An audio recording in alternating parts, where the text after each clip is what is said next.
মৌসি, কি হয়েছে তোর? আমাকে বল কি হয়েছে। এগুলো কি করছিস তুই?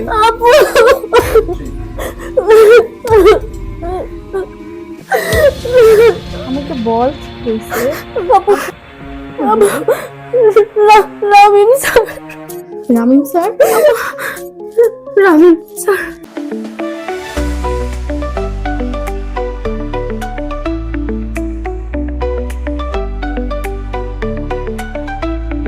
আজকে তোমাদের গত দিনের রেজাল্টটা দেওয়া হবে। এখানে অনেকে অনেক ভালো করেছো এবং অনেকে অনেক খারাপ করেছো। বিশেষ করে মৌসি, তুমি অনেক খারাপ করছো। হাইয়েস্ট মার্ক হচ্ছে নুসরাত। সবাই ওর জন্য একটু হাততালি দাও। তুমি অনেক ভালো করছো, আর তুমিও অনেক ভালো করছো এবং নেক্সটে যেন আরো ভালো হয়। হ্যাঁ, এবং লাস্ট অন তুমি তুমি কিন্তু অনেক এখানে ভুল করছো। এই যে এইটা,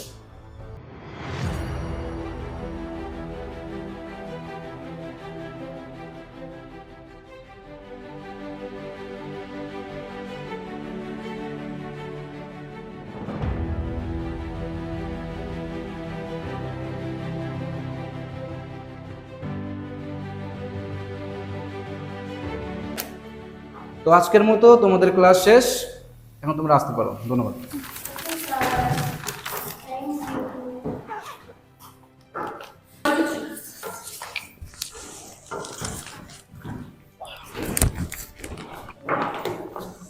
মোশে, স্যার? তোমার সাথে একটু কথা আছে, ইম্পর্টেন্ট এর বিষয়ে। তুই একটু দাঁড়া, না না, একসাথে যাই। তুমি যাও, তুমি থাক, বসো। আচ্ছা, আমি নিচে আছি, ঠিক আছে? দাঁড়াস আমার জন্য, একসাথে যাব। বসো বসো, যাও তো। তুমি তো অনেক বাজে করতেছো, রেজাল্ট করতেছো। এভাবে করলে হবে? Sorry sir. আচ্ছা শোনো, তুমি যদি ভালো রেজাল্ট করতে চাও তাহলে আমার ডিরেকশন মতো চলতে হবে। আমি যা বলি তাই করতে হবে।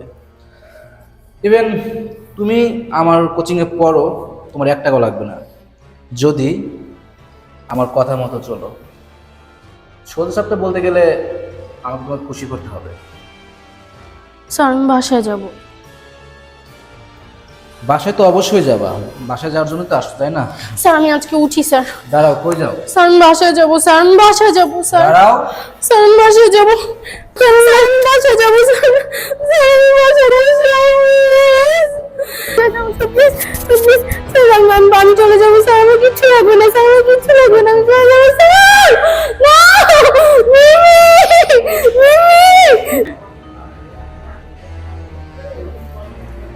এখনো আসছে না কেন? ওই আমি একটু গিয়ে দেখবো।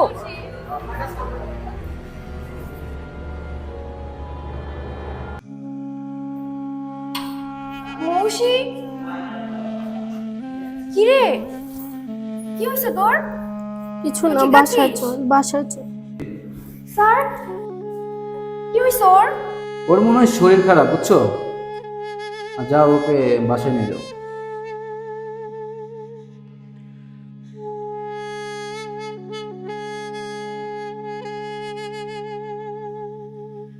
আর মশি, এটার কথা মনে রেখো, ঠিক আছে?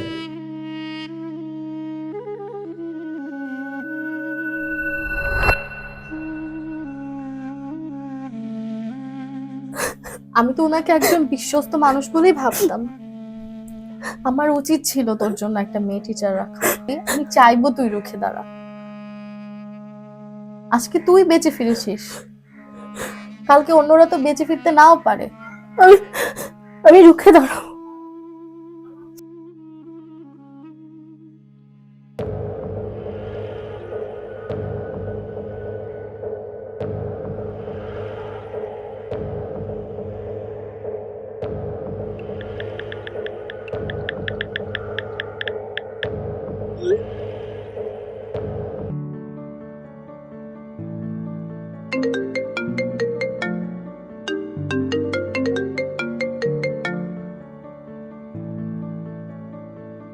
ম্যাম, আসসালামু আলাইকুম।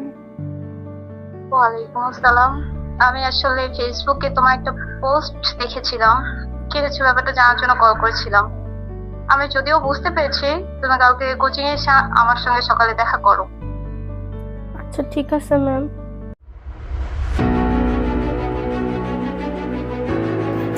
আসলে মৌসি, আমি বুঝেছি তোমার ব্যাপারটা। আমি নিজেই এর ভুক্তভোগী। আমার সঙ্গেও এরকম হয়েছে, আর কালপিট ও নিজেই, তুমি যার কথা বলছো। ম্যাম হ্যাঁ,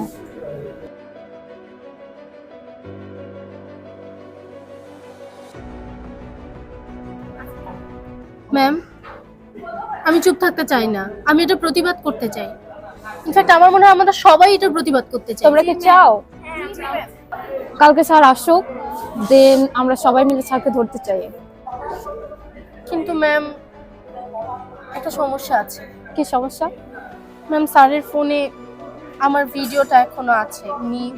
উনি ওটা দিয়ে আমাকে বলেছেন যে আমি যেন কাউকে এটা না বলি। এটা কোনো সমস্যা না, লেটস মেক আ প্ল্যান।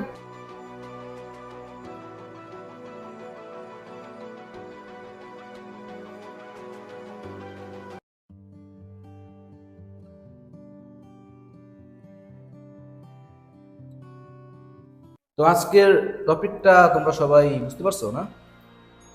তো তোমাদের কি আর কোনো কোশ্চেন আছে? স্যার, আমার একটা প্রশ্ন ছিল। হ্যাঁ, অবশ্যই বলো। কি? স্যার, পরশুদিন আপনি আমার সাথে যেটা করেছেন, আপনার কি তার জন্য একটুও লজ্জাবোধ হচ্ছে না? মানে? আপনি কি বুঝতে পারছেন আমি কি বলছি? না, আমি একদমই বুঝতে পারছি না। আপনি কি সত্যি বুঝতে পারছেন না? অবশ্যই। আমি বুঝিয়ে দিব। এই মেয়ে, বসো। না স্যার, আজকে আর বসবো না, মানে? অনেক হয়েছে। বসো বলছি। ম্যাম, ম্যাম,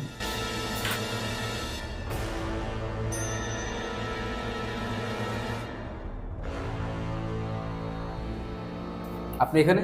আপনি কি আমাকে ভুলে গিয়েছেন আমিন সাহেব? মানে? মানে কি আপনি সত্যি বুঝতে পারছেন না?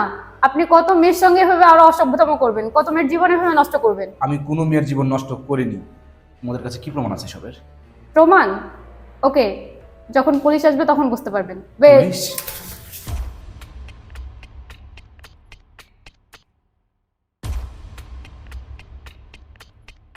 স্যার, আপনার প্রমাণ দরকার না? এই যে প্রমাণ। মৌসি, আমার অনেক বড় ভুল হয়ে গেছে, আমাকে তুমি ক্ষমা করে দাও। এই ভুলের কোনো ক্ষমা হয় না। প্লিজ আমাকে, এর জন্য শাস্তি পেতেই হবে। প্লিজ আমাকে তোমরা সবাই ক্ষমা করে দাও না। আপনার কোনো ক্ষমা, তোর প্লিজ কোনো ক্ষমা ক্ষমা করে হবে দাও। না। চুপ! তোর মতো নরপিশাচের কোনো ক্ষমা হয় না। আমার বোনের মতো আর কারো যাতে জীবন নষ্ট না হয়। অফিসার, প্লিজ আমাকে ক্ষমা করে দাও সবাই, প্লিজ আমাকে ক্ষমা করে দাও। এই ঘটনার ইতিবাচক দিক এই যে অবশেষে অপরাধী ধরা পড়েছে এবং ন্যায় বিচারের দিকে পদক্ষেপ নেওয়া হয়েছে। এটি সমাজের জন্য একটি আদর্শ হতে পারে যে অন্যায় করে কেউ দীর্ঘদিন পালন করতে পারে না। দ্য ডেইলি স্টার সংবাদ মাধ্যমের নিউজ অনুযায়ী দেশে প্রায় 87% নারী জীবনে অন্তত একবার হলেও হয়রানির শিকার হয় এবং 24টি জেলার 5000 নারীর উপর চালানো একটি জরিপ থেকে এই তথ্য উঠে এসেছে যে প্রতি 9 ঘন্টায় অন্তত একজন নারী ধর্ষণের শিকার হয়। আমরা নারীরা আসলে কোথায় সুরক্ষিত? রাস্তায়, বাড়িতে, যানবাহনে, এমনকি শিক্ষা প্রতিষ্ঠানেও নারীরা সুরক্ষিত।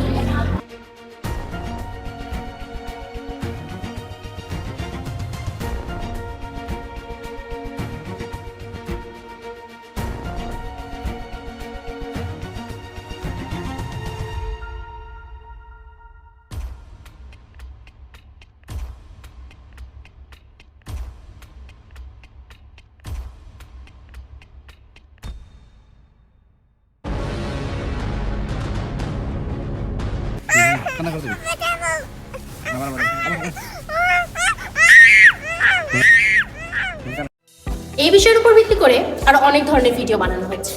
আর কত ভিডিও বানালে আমরা সচেতন হব, আর কত ভিডিও বানালে আমরা হেনস্থার শিকার হব না। তাই আমি বলতে চাই, আসুন আমরা রুখে দাঁড়াই এবং আওয়াজ উঠাই।